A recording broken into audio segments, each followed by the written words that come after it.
Right, so an architect designed the house renovation of a 90-year-old single-family detached residence in a cold climate and specified the addition of open-cell spray foam for the walls so as not to overly disturb the plaster. The spray foam was installed by tube through two 1.5-inch holes in each inner stud bay, one high and one low. Before substantial completion, the architect viewed the house through a thermal camera, and it appeared from the images that perhaps the insulation wasn't filling the cavities properly. There was evidence of heat loss in several of the bays that appeared to indicate insufficient thermal resistance. The architect ordered the plaster of 3 random sample bays torn out to confirm that the insulation had indeed filled the cavity. Once the plaster was removed, it was clear that the insulation had in fact filled the cavity as specified, so it was a false alarm. The plasterer must now return to the site to repair the 3 bays with associated cost and delay. Who is responsible for the cost of the plasterer returning to patch those 3 bays? And the answer is the owner. The owner is responsible. Now, this and so many other things fall under the amber triangle of contradiction. And by that, I mean there's an owner. The owner hires the architect, and the owner hires the contractor.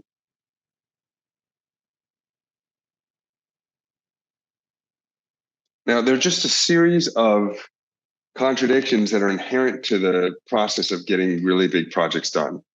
The probably 2 most important in terms of what we need to know for the contracts and for who's responsible for what, and these kind of tough questions like the one that I presented to you, is the owner, above all, wants a fixed price. They want a low price, but a low price is not that big a deal because the architect has to go back and redesign it if it exceeds budget.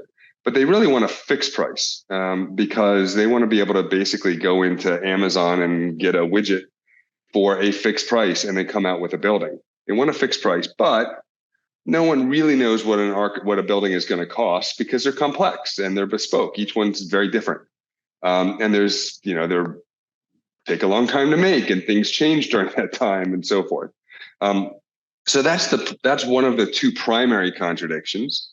And the second contradiction is, in order to get that fixed price, the owner is going to typically, or at least in the design bid build world that we assume as a default, the owner is going to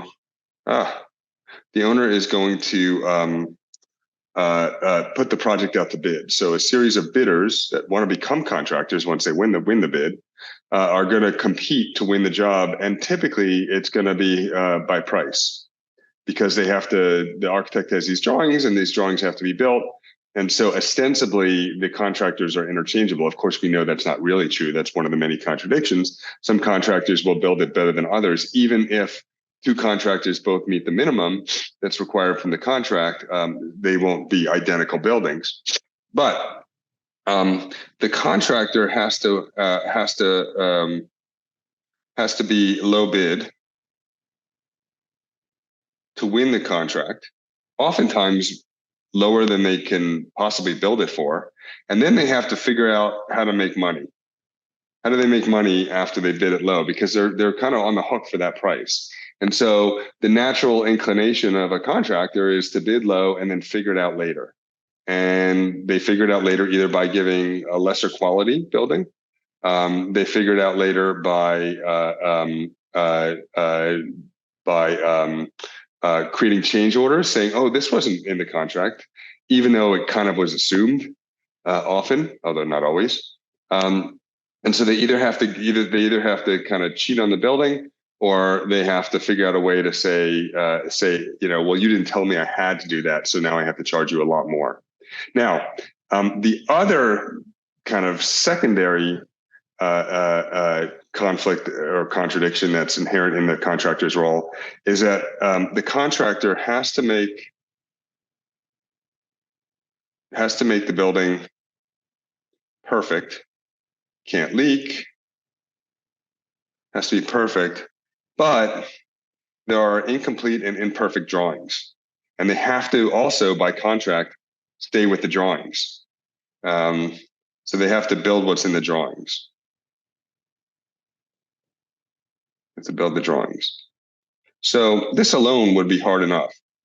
But to make things further complicated, the architect, above all, does not want to be sued.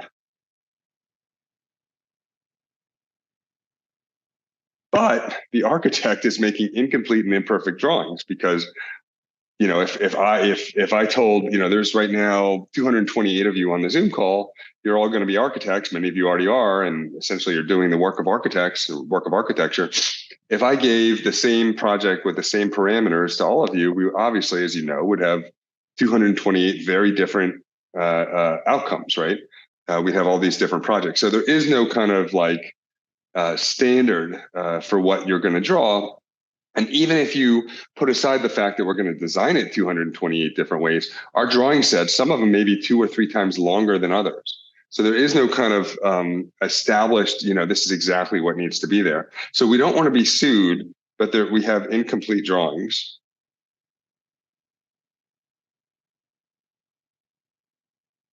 That's the architect. Now the owner has a second contradiction. Besides wanting a fixed low price, but with really complicated, really complex and bespoke building with incomplete drawings, the owner is in charge. They hold the risk. So the owner holds the risk if something goes wrong, and the owner is kind of in charge. But there's nothing naturally in charge about the owner's role because the architect and contractor surely know more about the building and the process of constructing something typically than the owner. And once the contractor has been awarded the bid and there's a giant hole in the ground for the foundation, the contractor really has all the leverage. When the owner is putting the project out to bid, the owner has all the leverage. But once the contract is signed, the contractor can say, hey, we found a lot of soil here that was different than what you said would be in the contract. And the owner has to then fight with the contract. So the owner takes the risk, but only in charge, kinda.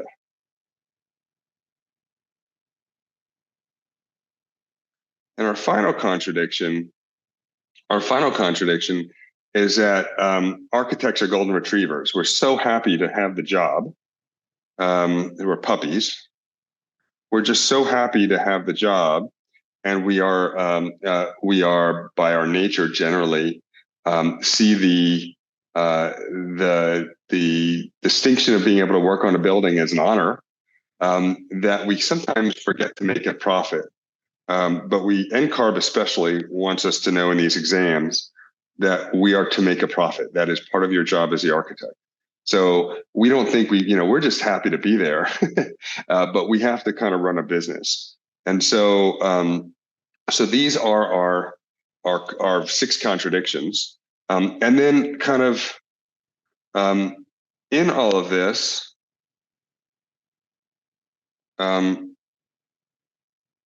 we have to make sure that we have some kind of a system of basic fairness. So you can't be on the hook for something you really can't control, although there's a lot of things we can't control. We have to have a clear division of responsibility. Who's responsible?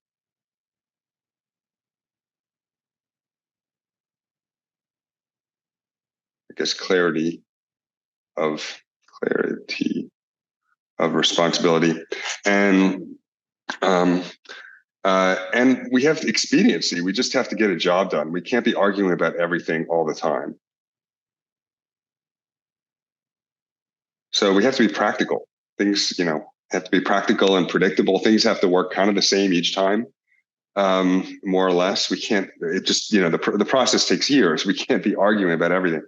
So this is kind of the culmination. I've touched on this before in past 40 minutes of confidence, but this is kind of my attempt at, and I think it's a pretty good one. In fact, I've rarely been more excited about a 40 minutes of competence than I am this one. And I've definitely never been more excited about a pro practice centered 40 minutes of competence than I am about this one, because this is my unified theory of pro practice. There are so many things that we have to learn in pro practice. And I think there's a natural tendency to kind of memorize them. Like, I will memorize what the initial decision maker does, and I'm not going to worry about why we need it. I'm just going to memorize it. But that's a really hard thing to do. It's actually much easier to understand The reason that these things are happening, because number one, it'll be stickier to actually when you actually memorize the role or the responsibility, and the process. And number two, if you see a problem that you haven't seen and you didn't predict and you don't remember from reading the contracts, it's really helpful to kind of have this framework, because you will guess the correct answer, I'm going to say 75% of the time, if you truly understand this framework.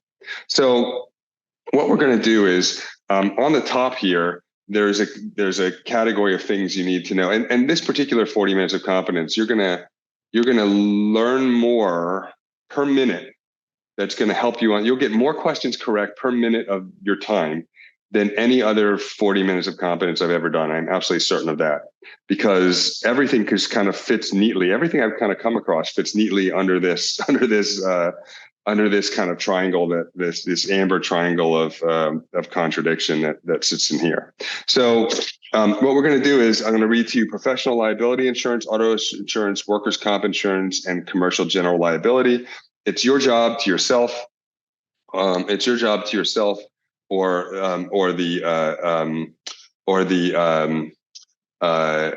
it's your job to yourself or to others, I guess. So you can put it in the chat, to figure out kind of what the hell that means. Like, why do I list those? How is that relevant? And or how does that fit under the triangle of contradiction? So in each case, I'm only going to give you about 10 seconds. So figure out, go. All right.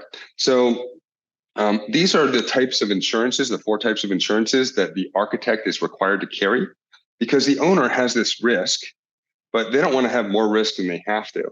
And so the 4 areas where you as the architect are most likely to cause a problem for the team is in professional liability. So basically, you design something where the beams are too small and maybe they're going to collapse on a daycare. That's a problem.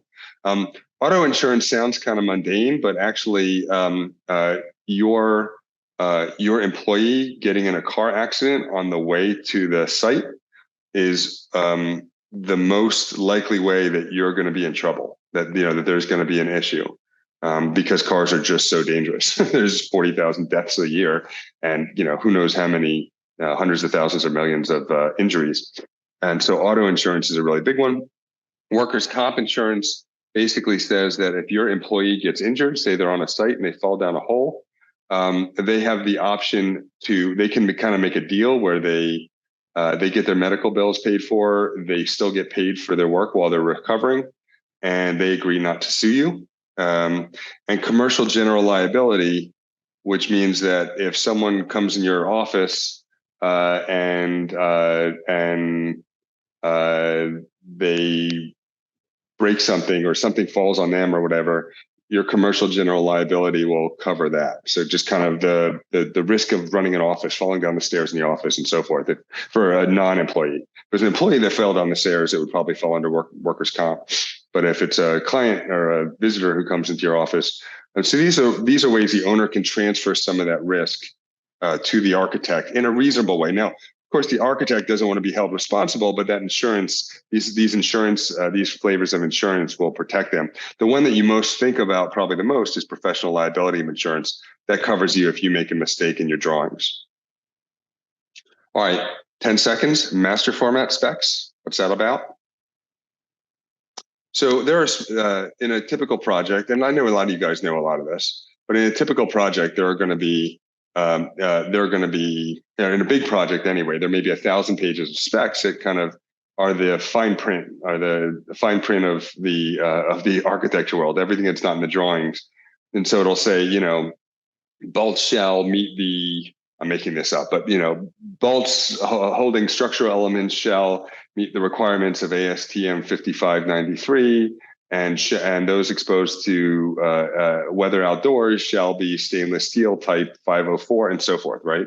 So that's all in the specs. Now, when the contractor has to bid the project, if you have 1,000 pages of specs and the contractor maybe is going to bid the project by basically taking the specs and the drawings to dozens of subcontractors. There might be a subcontractor for tile and a subcontractor who's a plumber and so forth. And so the contractor is going to send that all out. It is not reasonable for the tile guy to look through 1,000 pages of specs before they, and plus all the, plus 250 drawing sheets before to find anything to do with tile. That's way too expensive, especially because there's a less than probably 10% chance they're going to win the project by having the lowest bid. So you can't have tile people looking through, they'd spend their entire life looking through specs for projects that they may or may not get, and buildings would just become too expensive because that time would have to be billed somewhere later on, basically as overhead. So because the contractor has to bid it out, all the tile is always going to be in the same section, so that the tile guy can spend a reasonable amount of time to give a bid, because once they give a bid, that bid is typically fixed, at least in our world. All right, correction of work period and warranty, go. Oh, sorry. Let me go back to master format. So what master format does is it has a standardized, it's put out by the AIA, although the AIA has actually sold it. It's owned by another company. But it's put out by the AIA, and it's a way of organizing so that tile is always in the same section, and so that landscape is always, landscape work is always in the same section, so that the subcontractors, both for bidding and for building, can be less likely to have missed something, because once the subcontractor promises the contractor that they're going to do all the tile for $75,000, they're kind of on the hook for that, and they can't come back later, typically in this design bid build world, and say, oh, actually it's going to be $160,000. They can't do that. So they need to be able to make sure they saw everything, and the master format is basically a giant table of contents for all the things we think could be in a building. All right. Correction of work period and warranty. You have 10 seconds. Go. All right. So these are two different ways that both the owner gets a building that works and the contractor has to make the building perfect. So a lot of people call it a 1-year warranty, but it's not a 1-year warranty. There's actually what we're going to call for now a 10-year warranty. There's a 1-year correction of work period. What's the difference? In both cases, if there's a problem with the building, say the gutter leaks, the owner can go to the contractor and say, the gutter leaks, can you fix it? And in the first year, the contractor almost certainly has to fix it. The contractor would have to, for the contractor to say, I'm not going to fix that gutter, the contractor would have to somehow prove, the burden of proof is on the contractor that the contractor did not mess up. And it's hard to prove that you didn't mess up if your gutter's leaking after 8 months. So during the 12-month correction of work period, the clock starts at what's called substantial completion, during the 12-month correction of work period, the contractor would have to come out or somehow prove with video camera evidence or something that the owner had gone up really clumsily with a ladder and put someone really heavy on the ladder, and that ladder leaned on the gutter, and that's what distorted the gutter, and that's why the gutter is now leaking.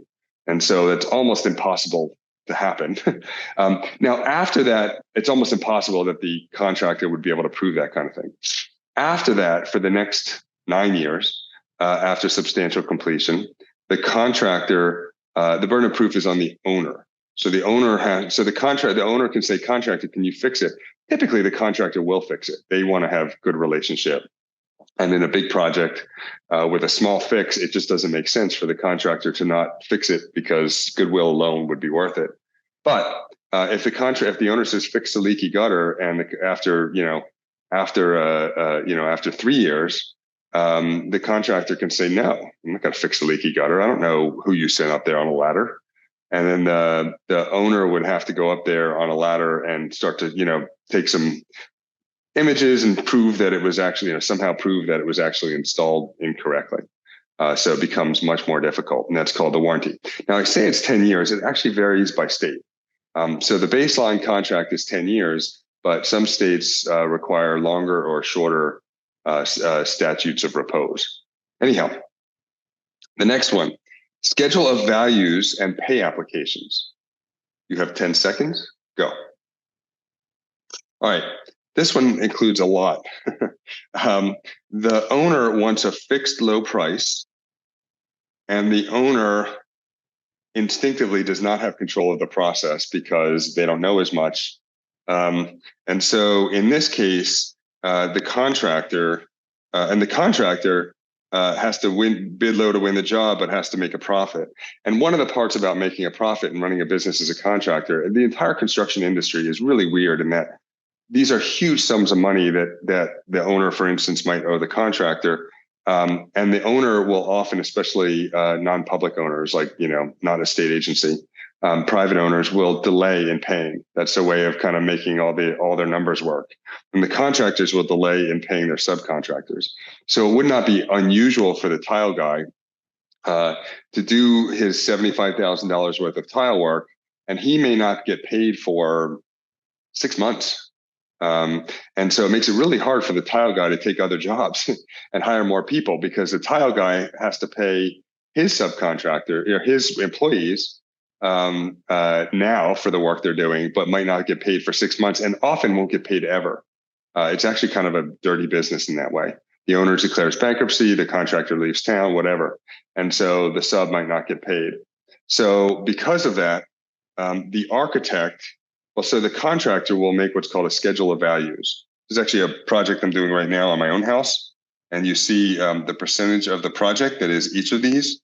So the finished roof is 2%. The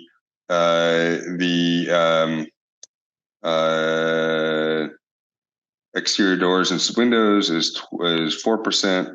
The outside trim is 25%. It's actually going to wind up being less than that of the total cost. They overbid. There was less rotted wood behind the gutters than they thought there would be.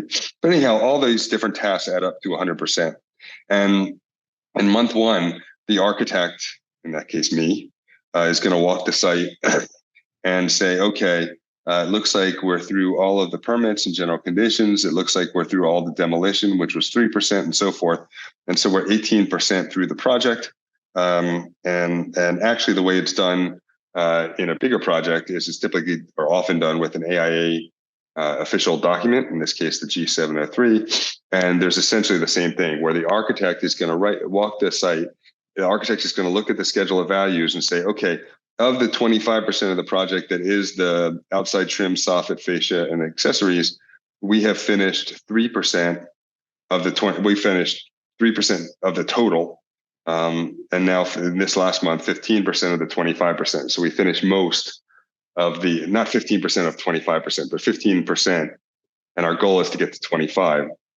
And then the owner or the contractor will be paid for that percentage of the amount that's done. And so by doing that, by having the contractor at the beginning set up a schedule of values, and then having the architect walk the site typically every month, the contractor will submit a pay application to the architect saying, can I be paid? This is how much I think I finished. Then the architect approves the pay application or denies it based on walking the site and says, yeah, it looks like you have done most of the demolition. You can be paid. So the architect will tell the owner you can pay, and the owner will tell the will pay the contractor. And that's part of the delay also, is because this process takes a little while as well. All right, the next one, the standard of care. So the standard of care is basically making sure the architect is unlikely to be held responsible. So the standard of care is what's in the standard agreements between owner and an architect, where the architect says, I promise to deliver you this building and deliver you a drawing set, but I don't promise it's going to be perfect. I promise it's going to be typical of other architects in my area at this time. And so you can imagine it's very difficult for an owner to come back later and say, hey, you architect, you did not provide me an adequate drawing set. And all I have to do as the architect to prove that I did provide an adequate one is find some other architect somewhere in my region, or a couple of them, to get on the stand and say, yeah, that looks like a reasonable, of course he messed up something here and there, but that's normal. This is part of, part of the fact that no drawing set is complete and no drawing set is perfect.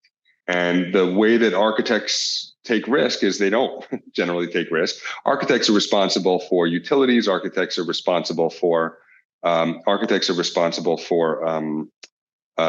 being under budget, believe it or not, or being on budget.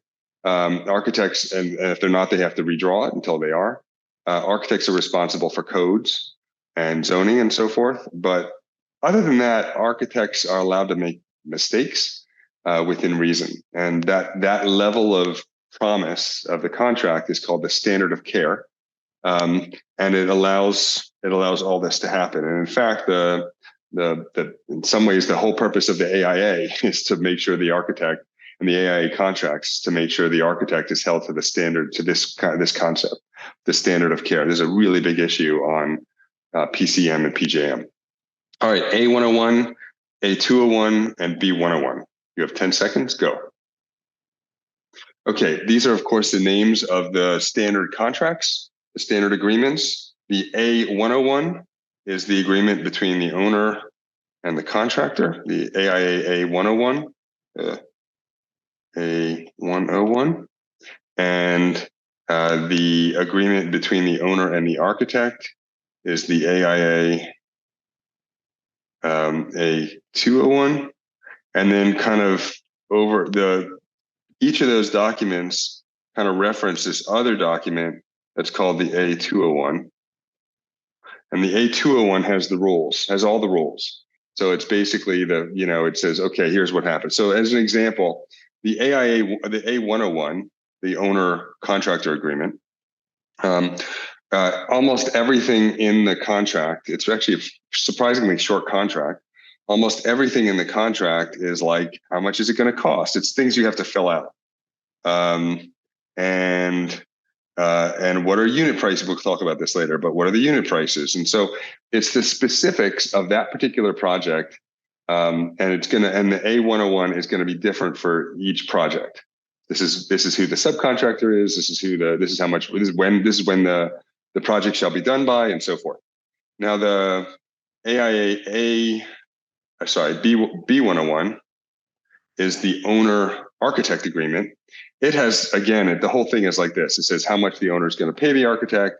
It says who the structural engineer, mechanical engineer, and electrical engineer is going to be, who are the consultants retained under supplemental services. We'll talk about that.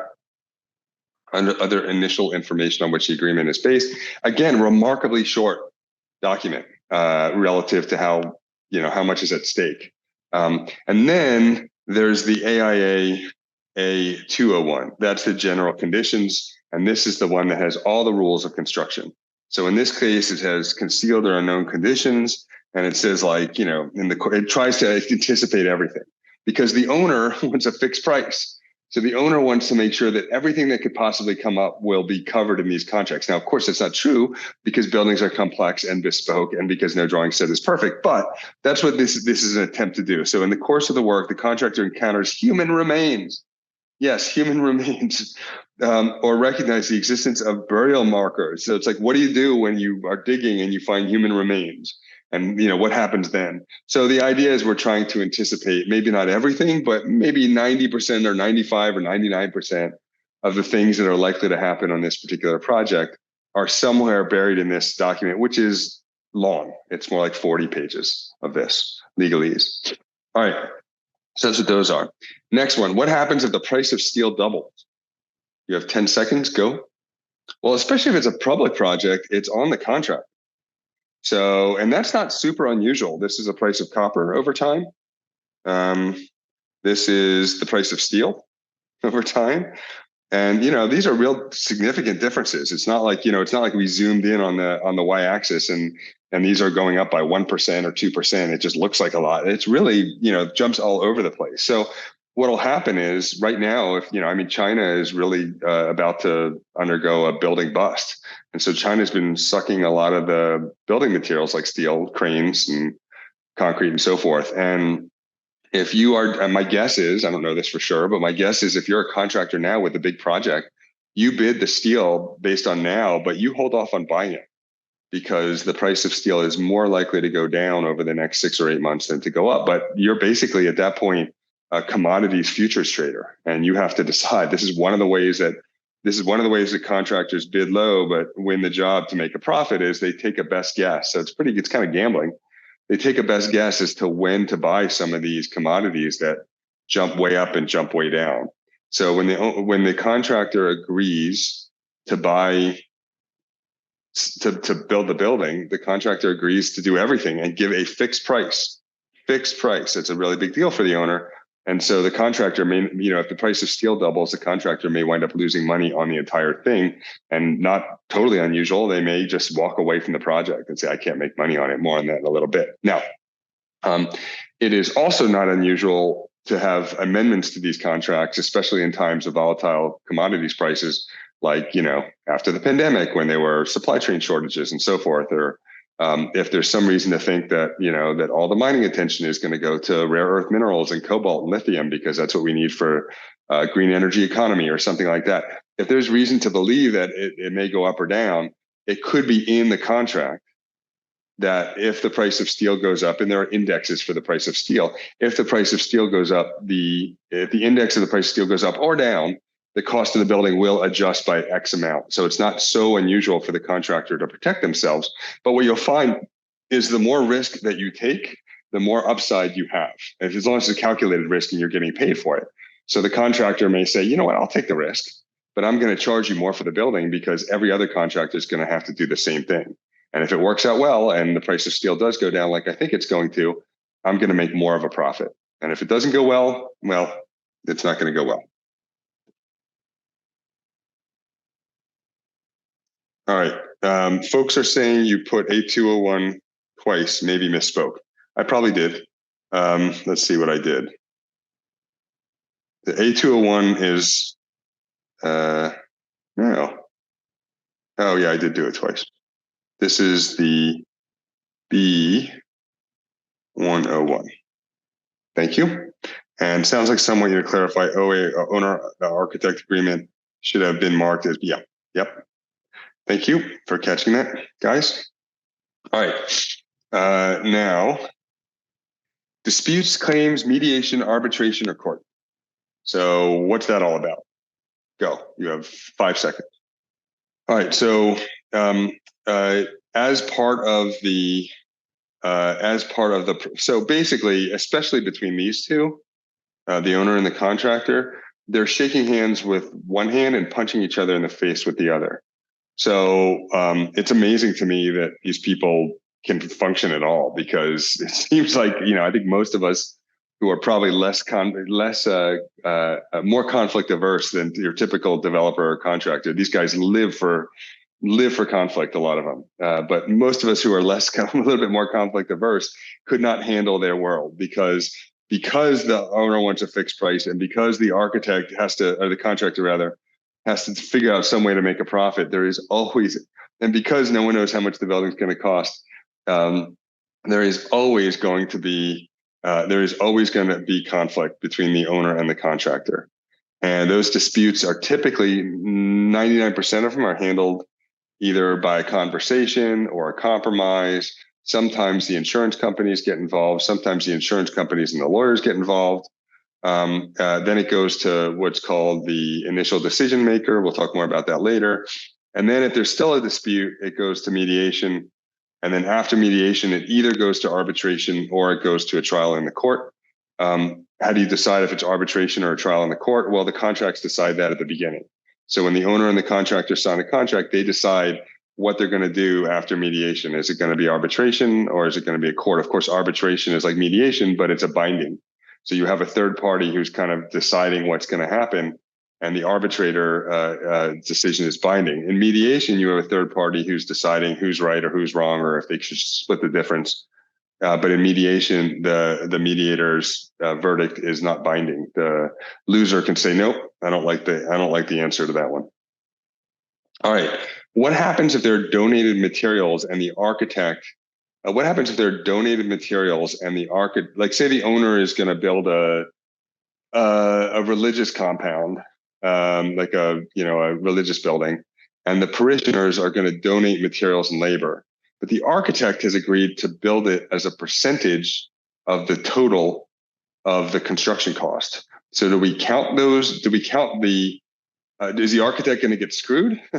Or is the architect going to get a percentage of what it would have cost if they had not had all this volunteer labor and donated materials? So go, you have 4 seconds. Yeah, I mean, this is where both NCARB wants you to make a profit. The AIA contracts are kind of, have a basic fairness to them. So it would not be fair for an architect to take a job and expect it to be a $4 million job, and they're going to take it for 7% of the construction cost if the architect is paid that way, which is not typical, but not atypical. I mean, it's not, not the majority of times, but not unheard of. And so if the architect says, I will build it for 7%, and the owner says, great, and then the owner says, look, it only cost $3 million, not 4, because we had all this donated labor and donated materials, the architect should be paid 7% of $4 million, not 7% of $3 million. And that's just kind of basic fairness and common sense and expediency. And so that's the kind of question where if you saw something about donated materials and didn't know the contracts, sure, you could memorize the entire contracts, but it's so unlikely that you're going to do it correctly. It's better for you just to kind of rest on this triangle of contradiction and be like, okay, what would make sense? Would it make sense for the architect who doesn't want to take risks and who is not getting paid that much and given that the AIA contracts are AIA contracts, American Institute of Architect contracts, does it really make sense for the architect to get screwed in that situation? And the answer is no, it doesn't make sense. So it's the kind of thing. RFIs, what's that about? Go. So an RFI is a request for information, and it is the drawings are not complete, so they don't explain everything. Now, the contractor is responsible for means and methods of construction. The architect is not responsible for as much as one might think if you just came out of school in terms of how things are built. The architect just has to say what gets there at the end, and it's really kind of up to the contractor to figure out how to do it. And so, but when the contractor is out in the site, they often will say, I'm not really sure how this corner should come together. There's no drawing to describe that. And so the contractor will submit an RFI, request for information, to the architect. And the architect should respond promptly with the answer, or in a reasonable amount of time with the answer, and let the contractor know how that should be done or how that's to look kind of at the end. That's the RFI, because the drawing set is complete and because the contractor has to make the building perfect, but with incomplete drawings. Now, I used to think that RFIs were a way that the contractor could just try to make a paper trail to, the RFIs were a way the contractor makes a paper trail so that later, when the owner tells the contractor, you're late, the contractor can say, no, it's not our fault. Look, we have a paper trail that says we had to ask the architect all these times. And and so I think there's a lot of assumptions on the architect's part that that's really what's going on. I have since come to understand that in most big projects, RFIs are actually a pretty important part, and that it's not really just about covering your ass as a contractor. It really is about getting a high quality building and recognizing that the drawings aren't complete, and there are going to be places where the contractor is going to come to a corner where the roof meets the wall, meets the other wall, and not really know whether there should be an overhang there. And it's important to the architect and it's important to the owner that those actually be done correctly. Punch list, go. Now, the punch list is what happens at substantial completion. So at substantial completion, the project is fit for its intended use. It can be occupied, at least in theory. But the punch list is the list of things that have not been done yet. And it's a list of things that the contractor is still going to have to do before the contractor is paid the remainder of their money. But at substantial completion, the contractor is paid most of their money. And who makes the punch list? Well, that's a really good question. Well, let me ask you guys, who makes the punch list? Some of you guys know from Amber Book. Some of you guys assume it's the architect, but it's not, but it is. So if you get a question about who makes the punch list or who controls the punch list or who maintains the punch list, it's the contractor. Because we need to have a clear division of responsibilities, and we can't have the owner may, add to the punch list. The architect certainly is going to add to the punch list, but there needs to be one person who's responsible for maintaining it. And it kind of makes sense that the contractor do it because A, the architect doesn't want to be responsible for that in case something doesn't get done. And also B, the contractor is the one that needs to have the most recent list because they're the one, sending people to, paint areas that got chipped or, plaster areas that got chipped or whatever needs to happen kind of at the end. So what will typically happen is at substantial completion, the architect will make a punch list. Don't worry about that, but ignore that for the purposes of the NCARB exam, for the ARE exam. The contractor will make a punch list, and the architect will give the contractor her punch list, and the contractor will maintain a combination of the two. And the owner may pitch in as well. So it's not that the architect doesn't make a punch list, it's that as far as the contract is concerned, the contractor maintains the punch list and is responsible for doing everything on the punch list. Getting everyone paid, especially contractors, actually architects too. So go ahead and think about this for a second, marinate for 10 seconds. Like I said, this is a really big deal because the owner wants a fixed low price. The contractor wants to win the job, make a profit, and especially wants to get paid early. The contractor, because he has so many people to pay, he would love to get that money ahead of time. And in fact, the contractor may be doing a great job and wants to bid for 5 other projects, but just can't do it because the contractor needs to pay his own subs and his own employees, and he has to wait sometimes 6 or 8 months to get paid by the owner.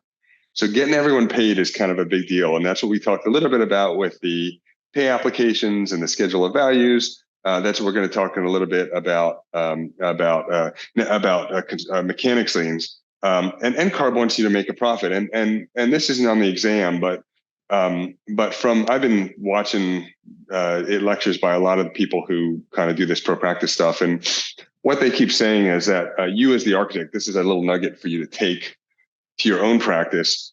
When you as the architect are negotiating contract terms with the owner, that is when you as the architect gets paid is a huge thing that you can ask. So the owner can say, I really want to do this, but I don't want to pay this much for it. I don't want to pay $600,000 in design fees. How about we do $570,000 instead? And the architect can say, okay, I'll do 570, but you have to pay me within 15 days of when I submit the invoice, because this is a really, basically all companies that go out of business, including architecture firms, basically go out of business for the same reason. They don't have enough to pay their employees tomorrow, and so they can't do the job anymore. Now, usually that happens because they're not getting enough work, but sometimes that happens because they're getting too much work and they haven't collected the money they need to pay their employees, and they have a lot of employees to pay. So the time lag, the natural time lag that happens in these big projects, that's a really big deal. And so that's one way that you as the architect can negotiate back when they say, we want to pay you less. You can say, okay, but you have to pay me quicker. All right. Who is the initial decision maker and what the hell do they do? You have 10 seconds. So buildings are incomplete and complex and bespoke. And these two, as I mentioned, are always punching each other in the face while they're shaking hands. And so there will often, and this guy here has to win the job by bidding low, but wants to make a profit by oftentimes charging what are called change orders, which many of you guys are familiar with. And change orders basically say, oh, that wasn't in the drawings, that wasn't in the contract, that's extra.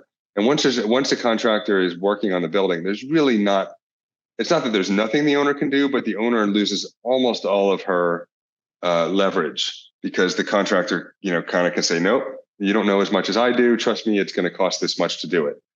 And while as during the bidding process, the owner gets a fixed price and benefits from the competitive tension of bidding, during the actual construction, the contractor has a lot of leverage. So if the owner and the contractor disagree, there is someone who's decided contractually at the beginning, before they even start, who's going to be the initial decision maker. That person is usually the architect. The default is as the architect if you don't change it as someone else other than the architect. And the architect is going to, so the contractor is going to say, oh, you want that?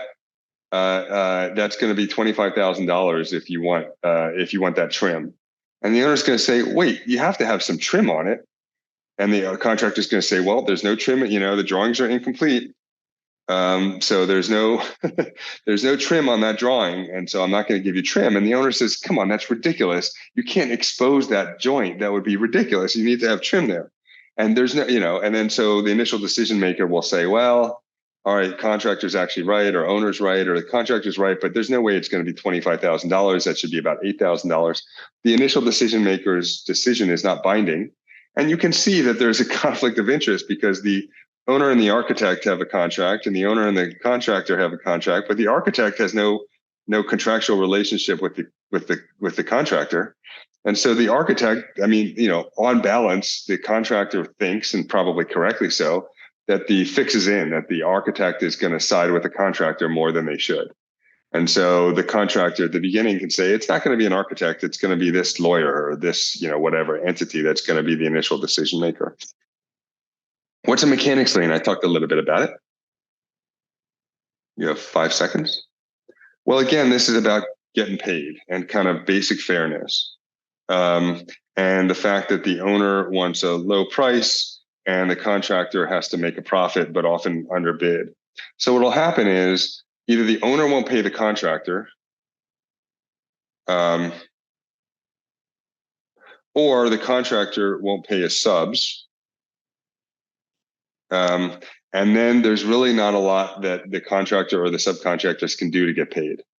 So the law has, because of this, this is kind of a matter of expediency. This happens so much historically that there is a legal mechanism by which the contractor or the sub or even the architect, if the architect is not paid, can put what's called a mechanics lien, a lien on the property. And what that means is now the architect or contractor or sub, whoever wasn't paid, can basically own part of the property. In other words, the owner cannot sell that property without first paying the contractor and the architect what they're paid. So if the owner later sells the property for $10 million and the architect is owed $10,000, the architect will be paid $10,000 first. Kind of as a legal matter. Now, what's super kind of confusing when it comes to basic fairness is if the owner pays the contractor and the contractor does not pay the sub and the contractor skips town, the sub can still put a lien on the property. And that's just that's one of the few ways that laws actually protect the little guy against the big guy. So the owner has essentially paid for the work twice. They paid the contractor stiffed the sub, but the contractor is nowhere around. He skipped town and there's no one left to blame. So the sub gets paid anyway in a long legal battle, but gets, theoretically can get paid anyway by putting a mechanics lien on the property. Means and methods of construction. What's that mean? How is that relevant to this triangle? So the contractor has to make the building. And they have to make it perfect. And it's not reasonable for the architect to be snooping around or the owner to be snooping around and saying, you really ought to use 3/8 inch mortar and not a 1/4 inch mortar. That's that's chutzpah, right? Say that. So there are rules that NCARB wants you to understand. Whereby the architect can't just walk up, or nor can the owner, but especially the architect can't just walk up to the mason and be like, "I think you need to put a little more mortar when you butter that up. I think you need to add it." So the contractor is responsible for means and methods of construction, and if the architect wants to tell something to the subcontractor, the architect doesn't tell it directly. The architect tells the contractor tells the subcontractor. So the contractor can be in charge and be knowledgeable that now we're changing. If the architect wants to change from 3/8 to or 1/4 inch to 3/8 inch mortar joints, the architect should tell the owner, the architect should tell the contractor at the same time. And then, everyone can kind of be alert as to what's going on, because it's not fair for the contractor to be responsible for doing a perfect building. It's not clear. It's not fair for the architect or contractor to be responsible for doing a perfect building, but then other people can go into the site and tell the subcontractors what to do. Site safety, who's responsible for that? You have 4 seconds. Yeah, that's part of means and methods of construction. So site safety is a contractor thing. And if you were to get a question about, the architect sees something that's not safe on site, what does the architect do? The architect does not try to remedy it herself. The architect, unless it's, of course, someone's about to fall, you could say, look out, don't back up anymore, there's a pit behind you. But if the architect says, oh, that doesn't look safe, the architect needs to tell the contractor, and the contractor can decide whether or not it's safe or not. Prices of materials change. Actually, we talked about that. That's the price of steel doubles. Net to gross ratio, go.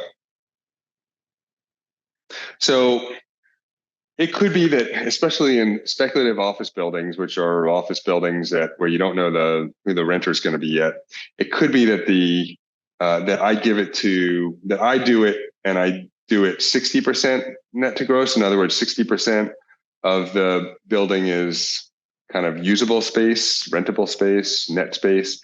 And I know those are different things. I'm not going to get into that right now. But basically, I have really generous 2-story, lobbies, and I have a kind of a convoluted, inefficient common corridor layout and so forth. And you are much more efficient. You do it where it's 80%. The difference between 60% efficient net to gross and an 80% net to gross could be the difference between the owners. The owner takes a whole lot of risk. And that could be the difference between the owner making $10 million on the project and the owner losing $2 million on the project and having to go bankrupt. Literally, that could be the difference easily, because what's going to happen is no one pays for a building with cash. So now the owner has essentially a mortgage, and the owner is paying the mortgage every month. But the owner can't rent out that space that they bought. They bought all this space. It's now like inefficient corridor. So now the owner is going to have to go bankrupt, or at least declare bankruptcy on that one project. So there are a lot of questions, especially in PA, about building efficiency, grossing factor, rentable, usable, net to gross, and so forth. They're basically all a way of saying, I know it's hard for us architects to feel bad for the developers, the owners, but they are really taking a lot of risk. And they do, in certain building types, for the whole thing to work, they need you sometimes just to be flat out more efficient than you're being, which kind of makes sometimes crappy buildings. That's another discussion. All right, long tail risk. So by that, I mean, what happens if something freaky happens? A pandemic happens, an earthquake happens, the benefactor for your museum dies, and her children are fighting over the will, and it doesn't seem like the money is going to come. There's new regulations because now you're going to do a solar farm, and now the county says that no more than 1% of the county can be solar farms, and it's already at 1%. Or all these kind of weird things, the unknown unknowns. Who's responsible for the unknown unknowns? There's an earthquake, and it flattens the whole city. Yeah, the owner has to be responsible for that. The owner holds the risk. The architect doesn't want to be held responsible, and there's a basic fairness to it. If the owner is going to get most of the upside, if this is a really profitable project, the owner has to hold the risk if everything's going to go down. And so some of that risk could be sea level change. It could be mortgage rates could go up like they've been lately, and so forth. Termination with and without cause. Go. So if the owner, maybe the owner is going to do a project that's mixed use, maybe it's retail on the first floor and it's office building on the second floor, and the owner hires the architect and signs a contract. It is not reasonable for the owner, and it's kind of a matter of basic fairness. It is not, and the fact that the owner has the risk, it is not reasonable for the owner to be like, for the architect to be like, well, you signed a contract, I got to design the whole building. If the owner realizes that Amazon has killed retail and that work from home has killed downtown office rentals. And so the owner has to be able to back out of the project, even without cause. Now, of course, if the architect does something bad, the owner can fire the architect. But the owner can kind of fire the architect even if there's nothing bad, because the owner has to be able to do that. Now, it's more complicated when the owner fires a contractor.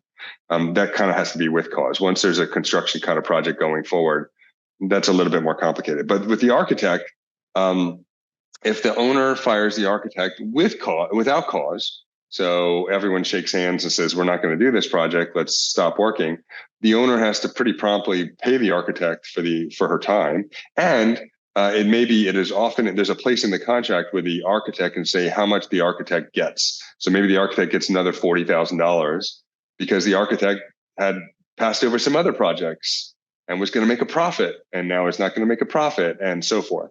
So there's a moderate penalty, not so much a penalty, but just kind of a making everyone whole, where it's not just that the architect stops in 7 days and that's it, but where the architect might actually also get a little bit of extra scratch for her trouble. Donated materials we already covered. Risk management for architects. How do architects not get sued? If the architect doesn't want to be held responsible, what can the architect do? You have 10 seconds. Yeah, good insurance, good contracts. Basically, the architect, well, let me ask you this. Let me ask you another question. Buildings leak at the intersection of blank. How do you fill in the blank? Sure, it's joints, but it's really trades, right? It's where the glazing contractor leaves and the cladding contractor comes. Or it's where the roofing contractor doesn't know where to stop, at the parapet or something like that. That's usually where the leaks happen. And they happen to intersect. Those also happen to be at joints. And generally, if an architect is going to be sued, or a contractor, it's going to happen in one of several ways. It's almost always, maybe not almost always, but the most common way is going to either be because it's residential, especially condos. People with residential have really high expectations, especially condos where they have a condo board and kind of usually some lawyers on that board. And so they have an organization who's already kind of set up to represent the people who occupy the building, or anything to do with water. So leaks of all kinds, or busted pipes or whatever. Water is a really common reason that architects are going to be sued. The other reasons they're going to be in trouble are if they sign a contract that promises something that they shouldn't have, like holding to the highest standard of care. Now, I said standard of care before. Highest standard of care is different. That's a made-up term that doesn't have 110 years of legal, of 130 years of legal case law behind it. And so it's much more difficult for the architect to win a lawsuit filed against her if the jury has to hear the following.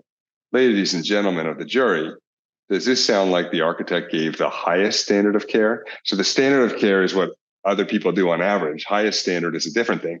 Or if the architect indemnifies the owner, if the architect signs a contract that says, if there's an earthquake, I'll cover that owner. Owners love that. And they would love to put that on the architect. And because the architects are golden retrievers and so excited to take the job, we don't necessarily fight back on those kind of things. But your insurance company will look over your contract for you and make sure, and your lawyers will too, and make sure it's not always just up to you, and make sure you don't promise something that you should not be promising. That's a huge risk for architects, and a good way to make sure you can make a profit. All right, we're mostly done. Consequential damages, direct damages, and liquidated damages. What's that about? So if the contractor is going to be late, there may be liquidated damages that are established in the contract that says for every day late, the contractor will be penalized $4,000. Okay, because the owner wants to make sure that the store selling beach chairs is open before the summer season, and we'll put that in the contract. Likewise, direct damages, which include things like, let's say the owner's beach chairs are being held in a back room and the roof leaks and all the beach chairs are damaged. Those are direct damages that the owner also would have a claim on. The contracts do not allow, unless they're altered, do not allow consequential damages. So the contractor is not responsible to the owner for the owner to say, you know, there was going to be a music festival. You were supposed to open June 1st before the season. There was a music festival June 5th. There were 250,000 people in the town. We would have made $4 or $5 million in revenue those days. You owe me $4 or $5 million in revenue because the project was late. That is not allowed as part of the basic contracts, because those numbers are really hard to predict and really, really, really hard to factor in from a risk management point of view. Who does cost estimating? Yeah, the architect does cost estimating, and the architect has to do it after each phase. So after schematic design, and if the cost estimate is higher than what the budget is, the architect has to redesign for free, or the owner has the option of increasing the budget. Has to do it after schematic design, after design development, after construction documents. Actually, it kind of doesn't have to happen after construction documents, because then the bidders, when it goes out the bid, we'll know what the price is. And then again, the owner has the option, if it comes in high, as it often does, the owner has the option of either going back to the architect and saying redesign for free and make it meet the budget, or the owner can say, I'm going to increase the budget 8% so that we can keep moving this project forward. Shop drawings, how do those work out? So if there's a railing for the balconies in your condo building, the architect's going to draw the railings and give the railing to the contractor. The contractor is going to give it to the steel fabricator sub. The sub is often going to make her own shop drawings as to what the railing is really going to look like. Going to give it to the contractor. The contractor gives it to the architect, and the architect only has to review it for design intent. So the architect doesn't have to visit the site and see and confirm that the railing doesn't interfere with a downspout that happens to go right next to the balcony. And that's why the sub is doing it, because the architect kind of has the general design intent, but the architect might not have, the architect's drawing set is not complete, and it may not have, and it's not perfect, and they don't want to be held responsible. And frankly, the owner doesn't want to wait for the architect to check each thing anyway. So the architect draws it, and the contractor has to redraw everything, or the contractor subs have to pretty much redraw everything as they really need to be on the site. Bidding, what's that about? This is the quintessential thing that allows the owner to get a fixed low price, because the contractor, before they're a contractor, is a bidder. They haven't signed a contract with the owner yet, and they've submitted a bid to the owner, and these bids are sealed. The owner will open them all up on the same day at the same moment, and doesn't have to go with the lowest bid, but can then look at these different contractors and what their bids are, and can make a decision as to which contractor to go with. And so the owner, in that way, that's the number one reason the owner can essentially get their building on Amazon for a fixed price and free shipping. Additional services and supplemental services. What's the difference? And what are they? All right. So additional services and supplemental services are ways that NCARB wants you to make a profit and to try to make you not a golden retriever. Where it says, look, if the owner, so the architect is responsible for one option, not a series of options. The architect is not responsible for renderings as part of the base contract. The architect is not responsible for as-built. There's a lot of things the architect is not responsible for, but the owner knows that the architect is just happy to please because we're golden retrievers.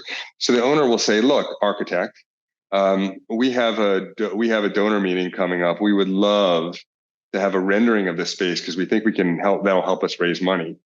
And what NCARB in these exams wants you to do is say, okay, I will do it, but I will do it as an additional charge or supplemental, additional service or supplemental. These are worked out in the contract. Supplemental services, there's a list that you can kind of check off. So it may be landscape design, or it may be furniture selection or something like that, where the architect is establishing at the beginning that they're going beyond the kind of hiring of an electrical engineer, structural engineer and MEP engineer, and going to go somewhere beyond that, and maybe going to give you multiple design options or something like that. And that's going to be worked out beforehand how much more money you as the architect are going to get based on those supplemental services. Now, that's for the known extras. There are going to be unknown extras, like I said. The owner says, "Oh, can you do another rendering for us? Because we have some donors, and I think a second rendering would be helpful." Then the architect has established at the beginning what they will charge for different levels of designer or architect or project manager and so forth per hour, and the architect will then charge the owner to make that rendering that the owner is going to show to the donors for the museum. All right, we are actually not quite as close to the end as I thought we were, so I'm going to break this into two sections because we are way beyond our 40 minutes. But I will open it up to questions. We have time for 2 questions, and then we will finish this the next time I host, which I think is next week. Let me look at my calendar. Yep, I host next week, so I will finish this next week. You can go ahead and raise your hand if you have a question. Yeah, hi, Michael. Yes. Yeah, I have a question. What if, say, the owner pauses construction for a significant amount of time, and then say there's some issues that start to build up, like, waterproofing starts to fall off, and say there's steel that's rusting, and whose fault is that? Would that be okay? That'd be the owner. I mean, again, it depends on, everything is negotiable by contract, but basic fairness, expediency, and a clear division of responsibilities would say it's the owner. Now, if the owner says, if the owner does a change order, if the owner and the contractor sign a change order where the contractor is responsible for tarping the building and securing it and visiting it 3 times a week to make sure that everything is still protected from weather while we wait for the banking crisis to fade, and so the owner can get the draw on their loan and pay everyone. If that's kind of the issue and that's a change order, then obviously it would be the contractor who's responsible at that point. But just if the owner says we're pausing the project now, it can't be on the contractor that the roof isn't finished and it's not all dried in. Okay. All right. Thank you. You're welcome. All right. I have I have a bunch of raised hands. So who's next? It's all right. Srinivas, if you're there. All right. Alejandro. Hi. Thank you so much. This was really informative. I enjoyed it very much. I have a question about you had mentioned that during bidding, the owner doesn't have to actually take the lowest bid, right? Correct. But is that always even for public bidding as well as for private bidding? No, it's more complicated for public bidding, obviously. But even for public bidding, they don't have to take the lowest bid, but by contract. But there are often rules for the public entity, the agency, that require them to either take the lowest bid or jump through a bunch of hoops explaining why they're not. So if there's, for instance, if the bids are as follows for this community, we're going to do a community center for my town, and there are 10 bids, or say there are 3 bids, and the bids come out as follows: $6 million, $5.7 million, and $150,000. Then it is not reasonable for the owner as the town to be like, oh, I'm going to go for this $150,000 bid because there's something wrong. So there are safeguards against those kind of extreme situations where maybe the bidder didn't understand that it was a new building. Oh no, we should have muted everybody. So everyone mute yourself. The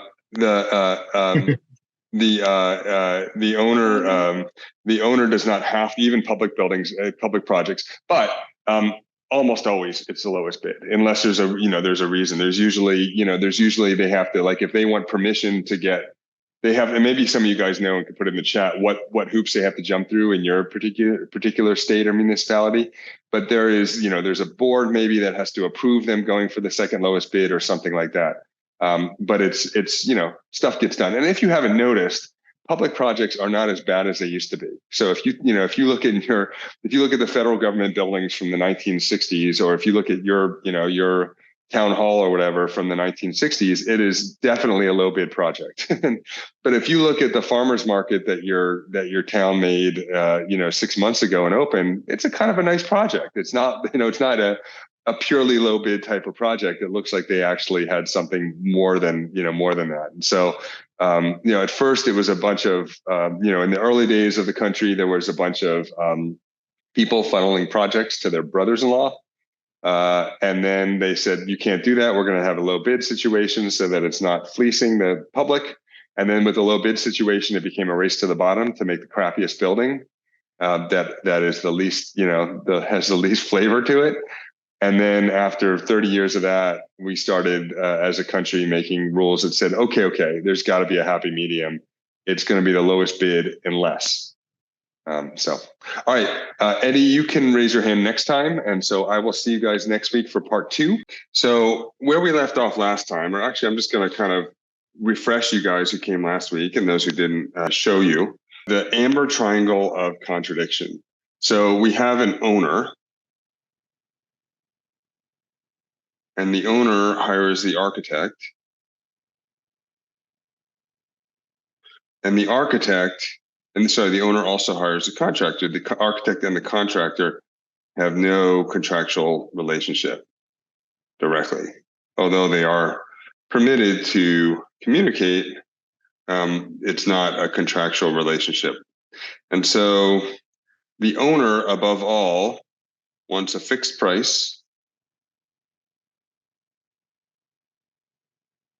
But that's hard because nobody really knows what a building is going to cost, and each building is pretty bespoke and individual, and so it's hard to rely completely on other building types that are similar. And the owner wants to be in charge, but the owner very much is in charge when the bidding process is going on, and all the contractors are fighting to become the person who builds that building and bids low and promises lots. But then once the contractor has a contract, is no longer a bidder and has a contract, the contractor really has a lot of leverage because there's a giant hole in the ground. Plus, the architect and contractor knows so much more about the building typically than the owner does. So it's in charge, but not so much. Now, the architect, the two conflicts associated with the architect. Number one, the architect does not want to be responsible, does not want to be held liable, does not want to get in trouble, does not want to take on risk of huge losses the way the owner and the contractor do. But no drawing set is complete and perfect. So they're producing instruments of service that really don't explain everything. Not every possible thing that could be, could or even sometimes should be in the specs is included in the specs or included in the drawings.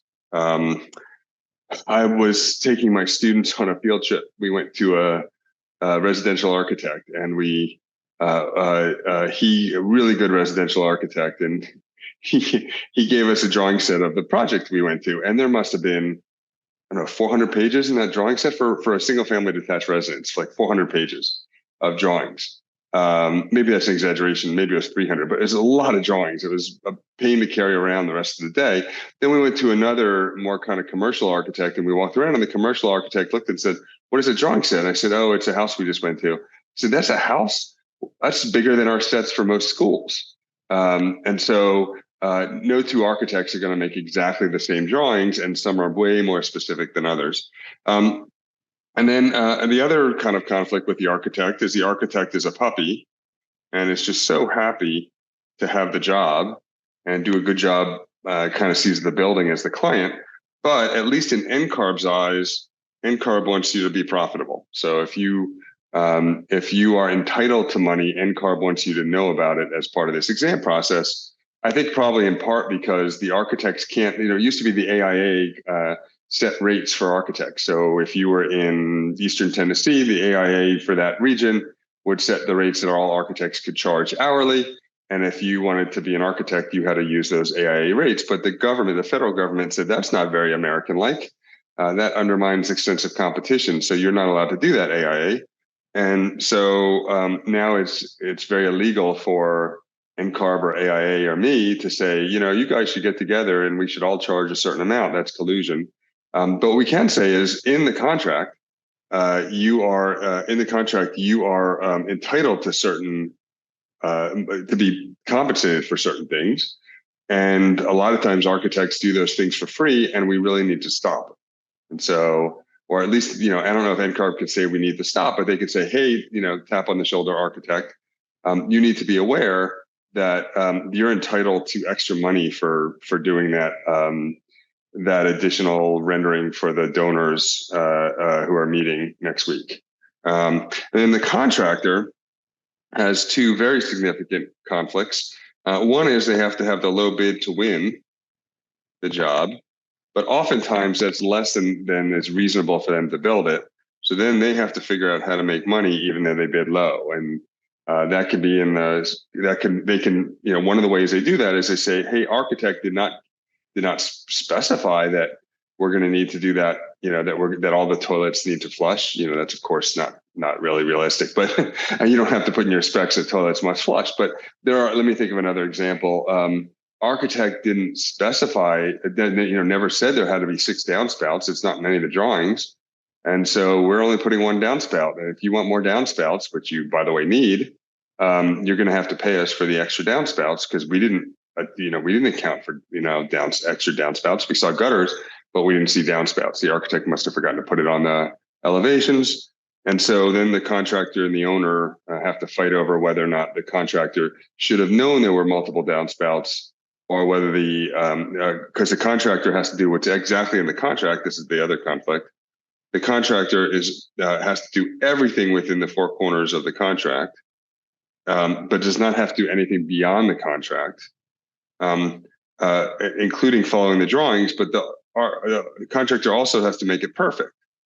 So if the contractor, doesn't put 6 downspouts and there's flooding in the basement because it's overflowing the gutters, then we're in a bit of a pickle because the architect didn't draw the gutters, and the contractor stayed within the contract, like kept to the contract drawings, which include the construction drawings.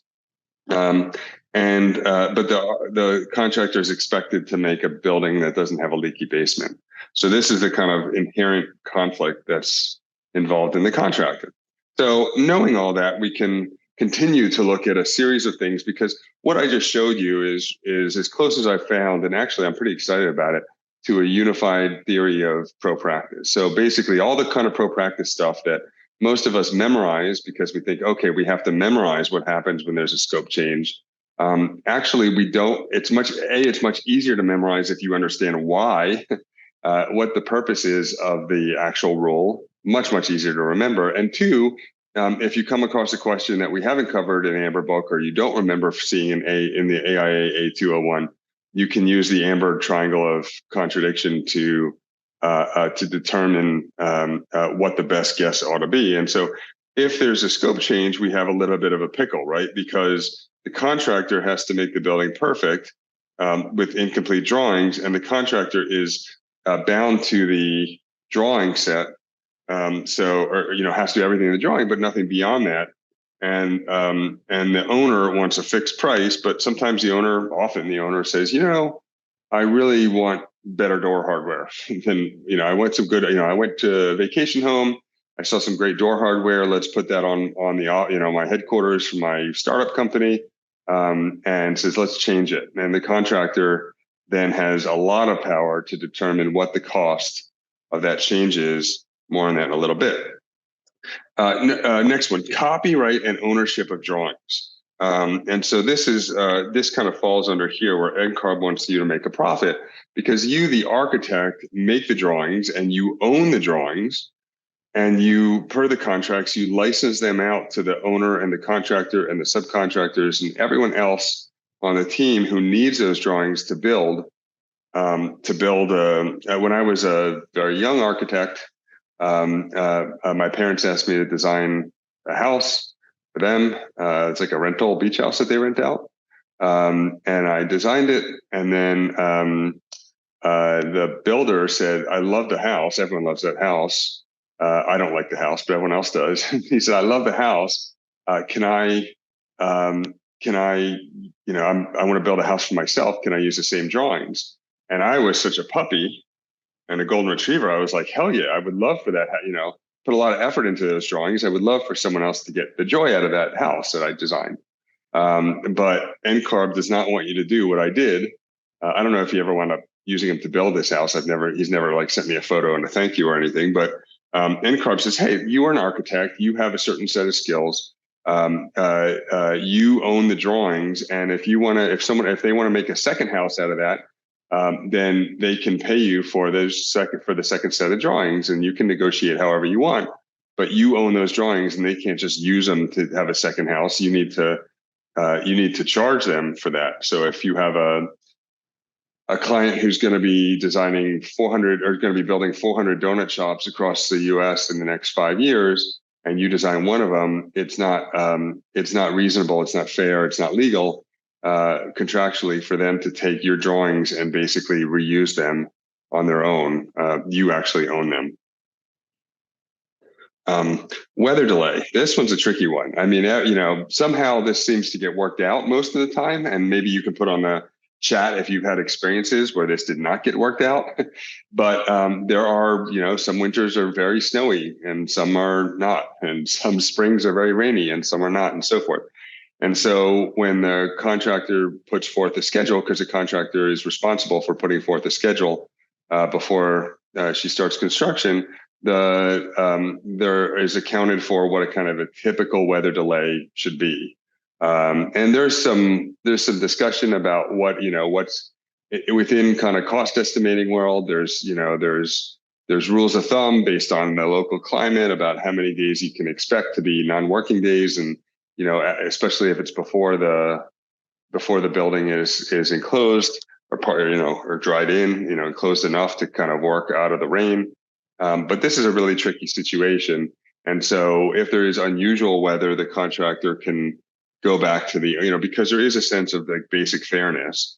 It's not fair that the contractor, if there's unusually bad weather, if it's the rainiest fall in history of Eastern Tennessee, it's not fair for the contractor to have to be penalized for that, for being late on the building if the contractor is in fact late on the building. So generally, if it's not fair to the architect or it's not fair to the contractor, the owner picks up the charge. And that's what's going to come into play for our question that we saw at 6 o'clock Eastern time is it winds up being the owner who picks it up because it wouldn't be fair for the other two to pick it up.